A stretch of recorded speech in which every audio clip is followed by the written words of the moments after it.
नमस्कार बच्चों, प्यारे बच्चों, आज हम क्रय मूल्य, विक्रय मूल्य, लाभ एवं हानि पर चर्चा करेंगे। इसके बाद लाभ प्रतिशत एवं हानि प्रतिशत कैसे ज्ञात करते हैं ये भी सीखेंगे।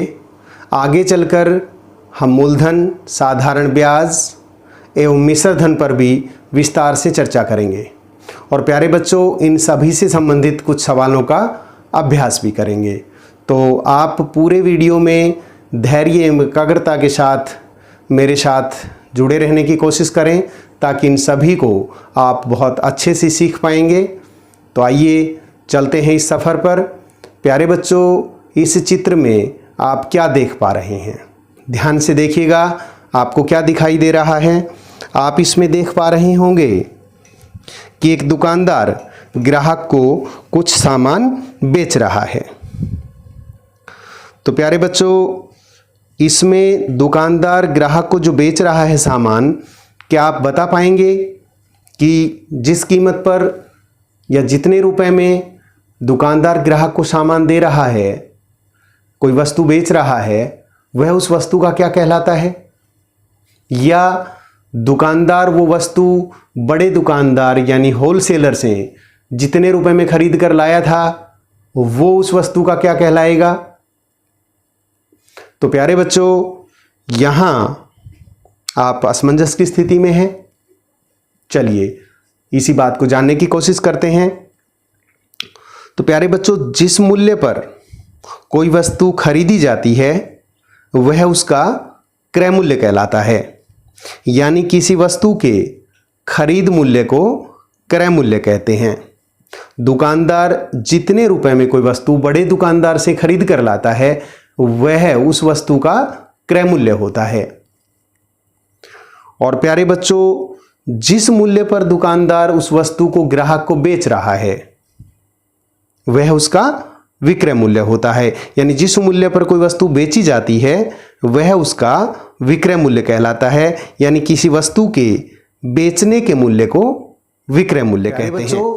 यहां एक बात अपने दिमाग में आती है, आपके दिमाग में भी आती होगी कि दुकानदार जितने रुपए में कोई वस्तु खरीद कर लाया, क्या वह उतने ही रुपए में बेचना चाहेगा, या उससे कम में बेचना चाहता है, या उससे अधिक में बेचना चाहता है? और इस स्थिति पर आप अपने आप को रखें और सोचें कि जितने रुपए में कोई वस्तु खरीद कर लाए होंगे, उस वस्तु को ग्राहक को कम में बेचा जाए, ज़्यादा में बेचा जाए, या उतने ही रुपए में बेचा जाए?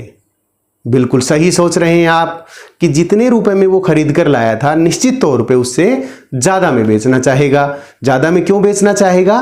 ताकि उसे वेरी गुड फायदा हो। और फायदा हो यानी फायदा को हम लाभ भी कहते हैं। तो कोई भी दुकानदार जिस वस्तु को, किसी भी वस्तु को जिस मूल्य पर खरीद कर लाता है, उससे ज़्यादा में बेचने की कोशिश करता है ताकि उसे लाभ हो। तो प्यारे बच्चों, ज़्यादा में बेचने का मतलब हो गया वस्तु का विक्रय मूल्य ज़्यादा हुआ। यानी क्रय मूल्य से विक्रय मूल्य ज़्यादा होगा तो लाभ होता है। लाभ की स्थिति में विक्रय मूल्य बड़ा है क्रय मूल्य से। तो उदाहरण के लिए मान लीजिए कि एक दुकानदार कोई सामान 100 रुपए में खरीद कर लाया और उसने 110 रुपए में बेच दिया, तो क्या हुआ? उसे ज्यादा में बेच दिया ना, लाभ हुआ। कितना हुआ, कैसे ज्ञात करेंगे? शाबाश बताइए। वेरी गुड, आप में से कुछ बच्चों ने बहुत अच्छे से कर लिया। 110 में से 100 को घटा लिया ना आपने, और उसका लाभ कितना आया? 10 रुपए आया। तो लाभ का सूत्र, लाभ का फॉर्मूला क्या हो गया प्यारे बच्चों? लाभ को कैसे ज्ञात किया आपने? विक्रय मूल्य माइनस क्रय मूल्य। यानी लाभ ज्ञात करने के लिए हमने विक्रय मूल्य में से क्रय मूल्य को घटाया। बिल्कुल ठीक बात है। पर प्यारे बच्चों, दुकानदार चाहता तो यही है हमेशा, लेकिन कई बार क्या होता है, किसी वस्तु में, किसी सामान में कोई खराबी आ जाती है, या कोई सामान लंबे समय तक नहीं बिक पाता है, तो दुकानदार ने ना चाहते हुए भी कई बार उस वस्तु को खरीदे गए मूल्य से कम मूल्य पर बेचना पड़ता है। अब कम मूल्य पर बेचने का मतलब क्या हो गया? क्रय मूल्य ज्यादा है और बेचने वाला मूल्य यानी विक्रय मूल्य उसका कम है। जब विक्रय मूल्य कम होगा तो फिर ऐसा होगा, तो इस स्थिति में क्या होगा? दुकानदार को शाबाश, उसे नुकसान होगा, और नुकसान को हम हानि भी कहते हैं। तो ऐसे में दुकानदार को हानि होगी। यानी हानि कब होगी? जब क्रय मूल्य बड़ा होगा विक्रय मूल्य से। क्रय मूल्य बड़ा होगा विक्रय मूल्य से। तो मान लीजिए दुकानदार कोई वस्तु 50 रुपए में खरीद कर लाया था और कुछ दिन पड़े रहने पर या उस वस्तु में कोई खराबी होने पर उसे वो वस्तु 45 रुपए में बेचनी पड़ गई। अब 45 रुपए में बेचनी पड़ गई, इसका मतलब क्या हुआ? उसे हानि हुई। कितनी हानि हुई? शाबाश, वेरी गुड। आप में से कुछ बच्चे तो बहुत तेज हैं, बहुत समझदार हैं। आपने 50 में से 45 को घटा लिया और हानि को ज्ञात कर लिया। वेरी गुड, 5 रुपए उसे हानि हुई। तो हानि को हमने कैसे ज्ञात किया? क्रय मूल्य माइनस विक्रय मूल्य। यानी हानि ज्ञात करने के लिए हमें क्या सूत्र मिल गया? क्रय मूल्य घटा विक्रय मूल्य। इस प्रकार से हम हानि ज्ञात करते हैं। तो प्यारे बच्चों, आइए इसी से संबंधित और एक सवाल करने की कोशिश करते हैं। आपको एक सवाल दिखाई दे रहा है, एक खिलौना 100 रुपए में खरीदा गया और 120 में बेचा गया। तो शाबाश, इस पर सारी बातें आप करेंगे। क्रय मूल्य कितना होगा? इसका क्रय मूल्य यानी कॉस्ट प्राइस, जितने में ये खरीदा गया है यानी 100 रुपए। इसका विक्रय मूल्य यानी सेलिंग प्राइस, जितने में ये बेचा गया। शाबाश, कितना है? वेरी गुड, 120 रुपए। अब सोचिए इसमें लाभ हुआ या हानि? शाबाश, हाँ, आप में से बहुत सही सोच रहे हैं, क्योंकि इसे ज्यादा में बेचा गया है, इसका विक्रय मूल्य ज्यादा है, इसलिए इस पर लाभ होगा, हानि नहीं होगी। और कितने रुपए लाभ होगा, कैसे निकालेंगे आप? वेरी गुड, विक्रय मूल्य में से क्रय मूल्य को घटाएंगे, यानी 120 घटा में 100 बराबर कितने रुपए लाभ आ गया? 20 रुपए लाभ हुआ। इसी प्रकार से प्यारे बच्चों, ये आगे और देखिए, एक साइकिल है और ये साइकिल जो है 1500 रुपए में खरीदी गई और फिर 1800 रुपए में बेच दी गई। तो इस पे क्या हुआ? ध्यान से देखेंगे, इसे भी कम में खरीद कर ज्यादा में बेचा गया है और इस स्थिति में भी क्या हुआ? लाभ हुआ है। तो साइकिल का क्रय मूल्य 1500 रुपए, साइकिल का विक्रय मूल्य 1800 रुपए और इसमें भी लाभ हुआ, हानि नहीं होगी। तो लाभ बराबर क्या करेंगे? विक्रय मूल्य घटा क्रय मूल्य, यानी 1800 माइनस 1500 बराबर कितने रुपए का लाभ हुआ? गुड, 300 रुपए का लाभ हुआ इसे। एक टी शर्ट 200 रुपए में खरीदकर 170 रुपए में बेची गई। लाभ या हानि प्रतिशत ज्ञात कीजिए। तो प्यारे बच्चों, इस सवाल में हम ध्यान से देखें, हमें टी शर्ट का खरीद मूल्य, बिक्री मूल्य, ये दोनों दिए गए हैं। तो जिस मूल्य पर खरीदा जाता है वो क्रय मूल्य कहलाता है। तो क्रय मूल्य कितना है? 200 रुपये। और जिस मूल्य पर बेचा जाता है उसे क्या कहेंगे? शाबाश, बिल्कुल सही सोच रहे हैं। जिस मूल्य पर बेचा जाता है उसे विक्रय मूल्य कहते हैं। और यहाँ पर विक्रय मूल्य कितना है, जैसा आप देख रहे हैं? गुड, विक्रय मूल्य कितना है? विक्रय मूल्य 170 रुपये है। अब सोचिए आप कि 200 रुपये में खरीद कर 170 रुपये में बेचा गया है टी शर्ट को, तो लाभ हुआ या हानि हुआ? शाबाश, सोचिएगा। गुड, क्या सोच रहे हैं? ज़्यादा में खरीद कर कम में बेचा गया है, और जब ज़्यादा में खरीद कर कम में बेचा जाए तो ऐसी स्थिति में क्या होता है? शाबाश, सही दिशा में जा रहे हैं आप। ऐसे में हानि होती है। और हानि कैसे ज्ञात करते हैं? क्रय मूल्य में से विक्रय मूल्य को घटाकर। तो यहाँ पर क्रय मूल्य 200 है, उसमें से विक्रय मूल्य 170 घटाया गया है और ऐसे में हमें कितने रुपए प्राप्त हुए? हानि के 30। यानी हानि कितनी हुई दुकानदार को? 30 रुपए की हानि हुई। तो आइए प्यारे बच्चों, अभी हमने लाभ और हानि तो ज्ञात करना सीख लिया। अब उससे आगे चलते हैं, लाभ प्रतिशत या हानि प्रतिशत ज्ञात करने की तरफ बढ़ते हैं। तो देखिए, एक खिलौना 200 रुपए में खरीद कर 210 रुपए में बेचा गया, तो लाभ प्रतिशत या हानि प्रतिशत ज्ञात कीजिए। तो बताइए, यहां खिलौने को जितने रुपए में खरीदा गया, यानी खिलौने का क्रय मूल्य कितना है? खिलौने का क्रय मूल्य यानी कॉस्ट प्राइस कितना है 200 रुपए। कितने में बेचा गया 210 रुपए में, तो खिलौने का विक्रय मूल्य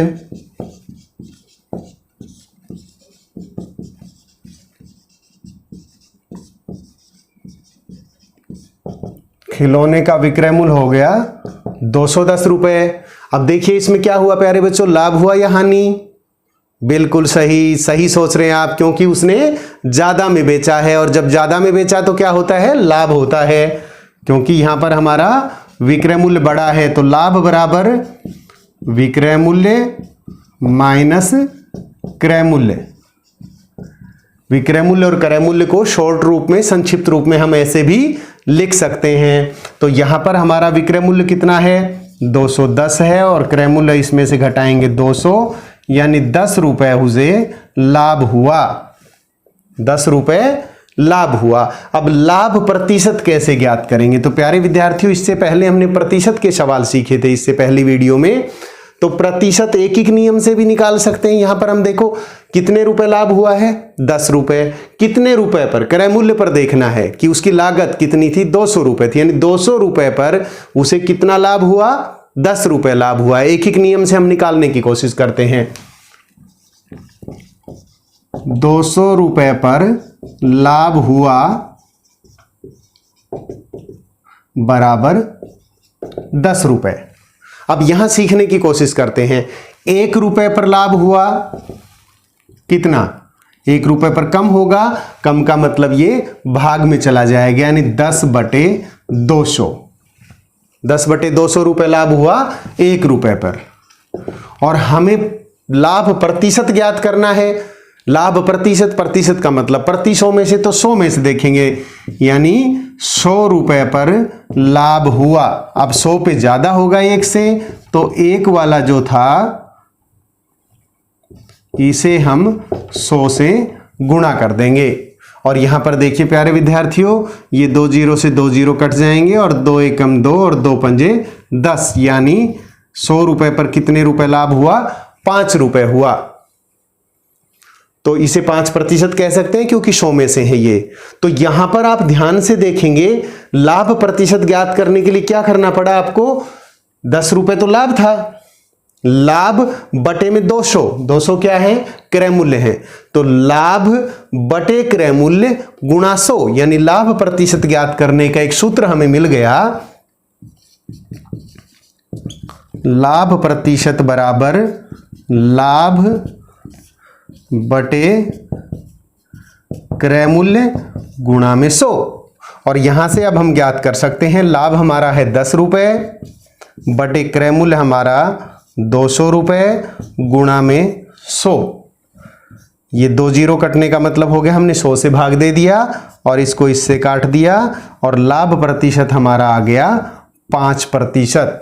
तो यहां पर एक एक नियम से हमने लाभ प्रतिशत ज्ञात करने का सूत्र भी ज्ञात कर लिया। तो प्यारे विद्यार्थियों, सूत्र को भी आप याद रखेंगे, लाभ प्रतिशत बराबर लाभ बटे क्रय मूल्य गुणा 100।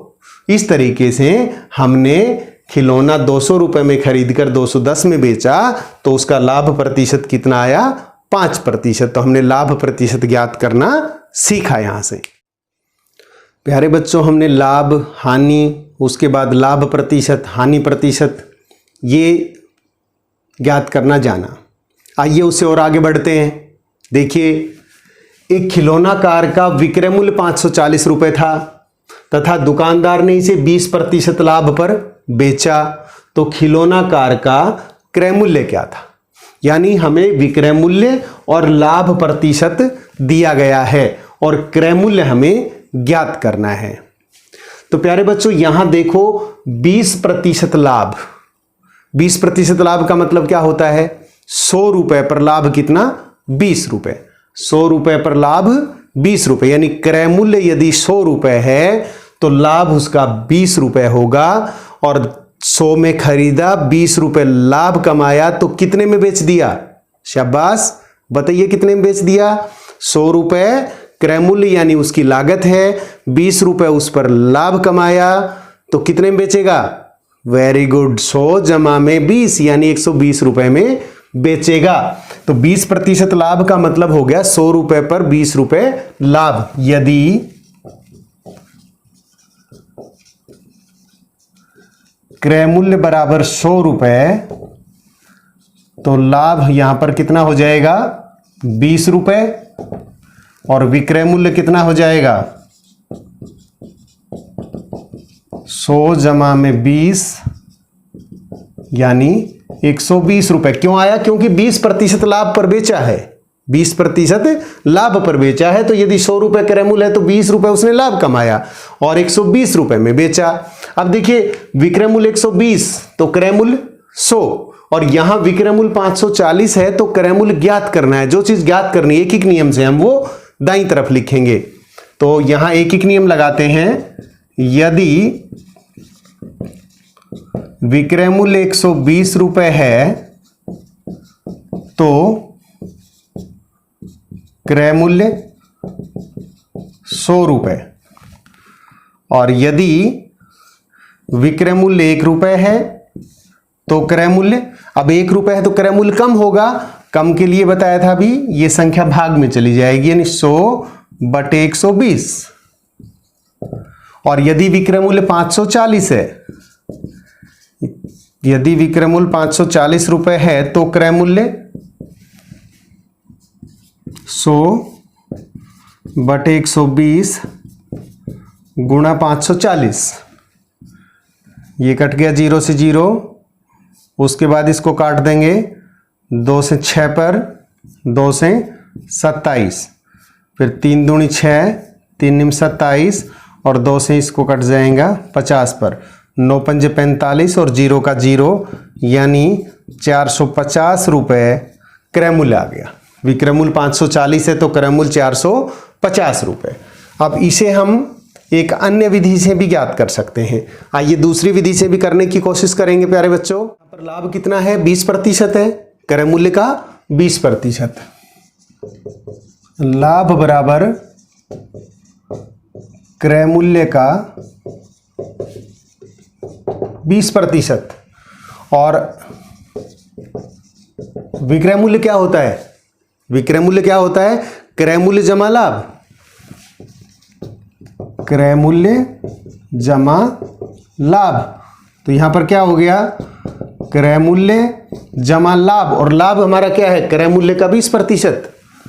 लाभ बराबर क्या है क्रय मूल्य का 20%। अब यहां पर हम विक्रय मूल्य ज्ञात कर रहे हैं तो यहां प्यारे बच्चों हम यदि क्रय मूल्य को कॉमन निकाल लें कि क्रय मूल्य 1 जमा क्रय मूल्य तो चला गया 20% और ये कितना आ गया विक्रय मूल्य हमारा कितना है 540 है तो 540 बराबर क्रय मूल्य गुणा 1 जमा 20% का मतलब हो गया 20 बटे 100, 20 एकम 20, 20 पंजे 100। तो यहां आ गया 540 बराबर क्रय मूल्य गुणा 1 जमा 1 बटे 5। जब इसको सही बटे हल करेंगे तो ये आ जाएगा 6 बटे 5। और प्यारे बच्चों यहाँ पर हमें क्रय मूल्य का मान निकालना था 540 यहाँ पर है और जब ये 6 बटे 5 की हम साइड बदलेंगे इधर लेकर आएंगे तो ये पलट कर गुणा में आ जाएगा 5 बटे 6 और जब ये 5 बटे 6 तो 6 से कट जाएगा 6 निम 54 शून्य का शून्य और ये 90 को जब 5 से गुणा करेंगे तो ये 450 किसके बराबर आ गया क्रय मूल्य के। तो क्रय मूल्य कितना आ गया हमारा क्रय मूल्य बराबर 450 रुपए। तो हम इस तरीके से भी इसे ज्ञात कर सकते हैं। क्रय मूल्य, विक्रय मूल्य, लाभ, हानि, लाभ प्रतिशत, हानि प्रतिशत। आइए इससे आगे बढ़ते हैं। प्यारे बच्चों बैंक का नाम सुना है? क्या करते हैं वहां पर लोग? शाबाश, सोचिए बैंक क्या क्या काम करता है, हमारे किस काम आता है, हम बैंक में क्यों जाते हैं? शाबाश, आप ठीक सोच रहे हैं। आप सोच रहे हैं कुछ लोग पैसे जमा कराने जाते हैं। यानी घर पे जब कुछ पैसा ज़्यादा होता है जो काम में नहीं आता तो बैंक में जमा कराने चले जाते हैं। क्यों जमा कराते हैं बैंक में? शाबाश, आप में से कुछ बच्चे दोनों ही बातें सोच रहे हैं।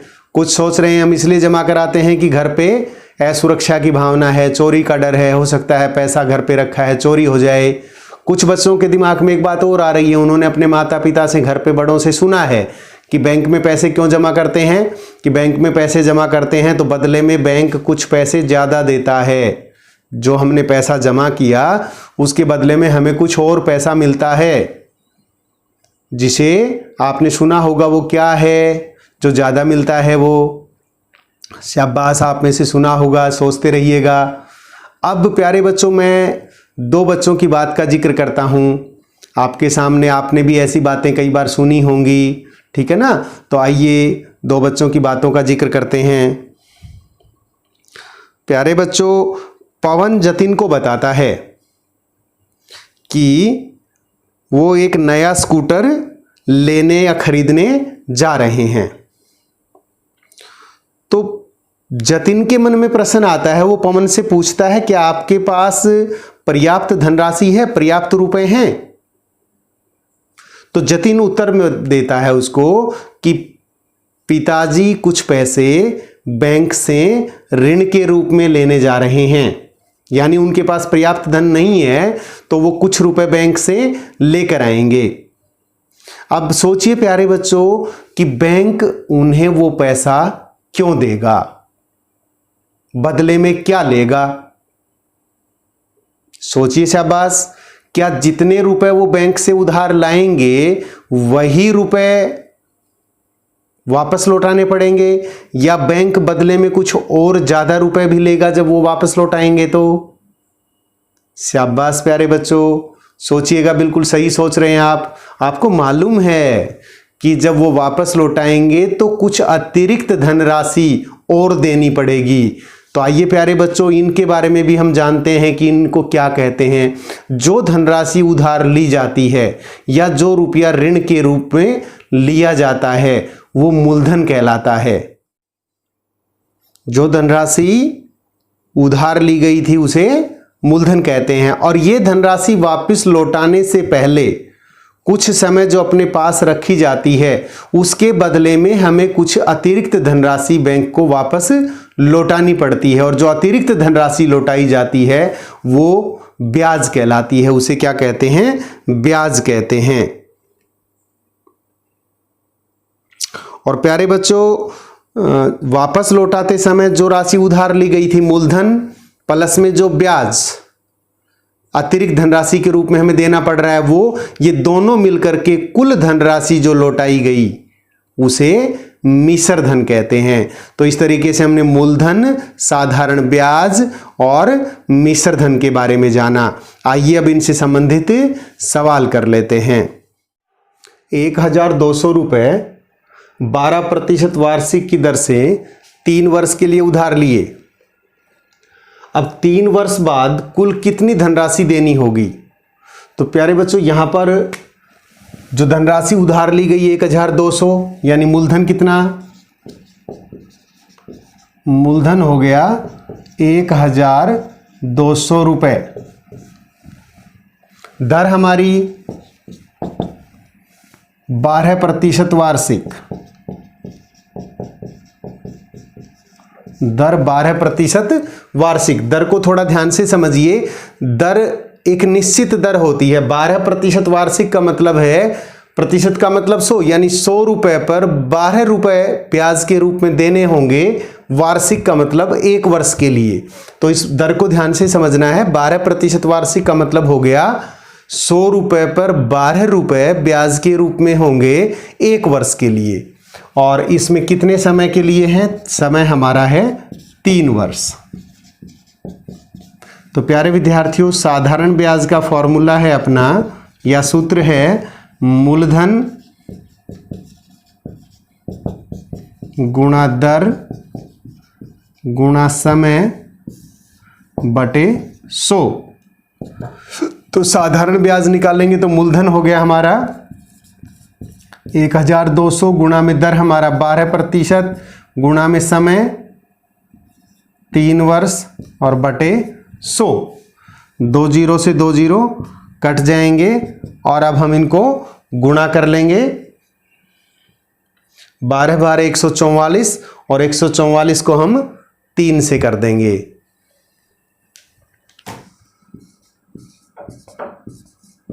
साधारण ब्याज हमारा 432 रुपए। और मिश्र धन में हमने क्या सीखा था? मिश्र धन होता है मूलधन जमा ब्याज। तो यहां पर हमारा मूलधन है 1200 जमा ब्याज 432 रुपए। तो जब हम इनको जोड़ेंगे तो ये 1632 रुपए, यानी 3 वर्ष के बाद कुल 1632 रुपए लौटाने होंगे। तो मिश्र धन हमारा 1632 रुपए। 56,000 रुपए पर 2 वर्ष पश्चात किस दर से 280 रुपए साधारण ब्याज देय होगा? यहां पर क्या क्या अपने पास 56,000 रुपए मूलधन के रूप में है, 2 वर्ष पश्चात यानी समय 2 वर्ष है, 280 रुपए साधारण ब्याज देय होगा, यानी साधारण ब्याज 280 रुपए है। पूछा क्या है? किस दर से, दर ज्ञात करनी है। तो यहां पर हमने एक फॉर्मूला लिखा था कि साधारण ब्याज बराबर, और वैसे लिखे तो ये सिंपल इंटरेस्ट होता है, मूलधन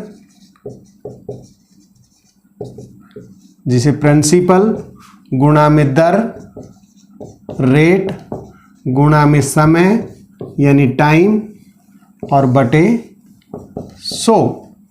इसमें भी मान रख के हम ज्ञात कर सकते हैं और सीधा दर का फॉर्मूला लिखकर भी ज्ञात कर सकते हैं। तो अगर इसमें हम ज्ञात करते हैं तो इसमें रखिएगा साधारण ब्याज कितना है 280 रुपए बराबर मूलधन 56,000 गुणा में दर गुणा में समय 2 वर्ष बटे 100। तो यहां पर अपने को दर का मान ज्ञात करना है तो बाकी संख्याओं को पलट लेंगे। 280 100 जो नीचे यहां भाग में है, जब ये इधर आएगा तो ये गुणा में चला जाएगा, और जो 56,000 ऊपर गुणा में है ये भाग में आ जाएंगे, और ये 2 भी जो गुणा में था भाग में, और बराबर क्या रह गया? दर। तो यहां देखिए इनको हल करेंगे 1 2 3, ये तीनों शून्य इससे कट जाएंगे, यानी 1000 से भाग हो गया दोनों तरफ, ऊपर भी और नीचे भी। और उसके बाद 28 दूनी 56। तो यहां पर 1/4 दर जो है वो 1/4% वार्षिक दर बराबर 1/4% वार्षिक, या 1/4 कितना होता है 0.25% वार्षिक। प्यारे बच्चों, इसको हम दूसरे तरीके से भी ज्ञात कर सकते हैं। इससे हम दर का सीधा सूत्र भी ज्ञात कर सकते हैं। देखिए दर बराबर, यहां से हम दर का सीधा फॉर्मूला कर लेते हैं। दर बराबर ये 100 इसके गुणा में चला जाएगा, सिंपल इंटरेस्ट गुणा में 100, और जो मूलधन इधर गुणा में था ये भाग में चला जाएगा, और समय भी इसके भाग में चला जाएगा, यानी मूलधन प्रिंसिपल गुणा में समय t। तो दर बराबर सिंपल इंटरेस्ट कितना है साधारण ब्याज 280 गुणा में 100 बटे में मूलधन 56,000 गुणा में समय 2 वर्ष, और फिर वही 28 एकम 28, 28 दूनी 56, यानी 1/4, और 1/4 को हम प्रतिशत में बदलें तो 0.25% वार्षिक। इस तरीके से दर हम ऐसे भी ज्ञात कर सकते हैं, और इस सीधे फॉर्मूले में भी लिखेंगे तो भी ज्ञात कर पाएंगे। प्यारे बच्चों, आपके मन में उठने वाले प्रश्नों को कमेंट कर सकते हैं, ताकि आने वाली वीडियो में उन पर बातें की जा सकें, उनके ऊपर और गहराई से बात हो सके। आज के इस विषय का समापन इस उम्मीद के साथ करते हैं कि बहुत जल्द एक और महत्वपूर्ण विषय को लेकर आपसे बातें होंगी, मुलाकात होगी। आप सभी का धन्यवाद। Thank you.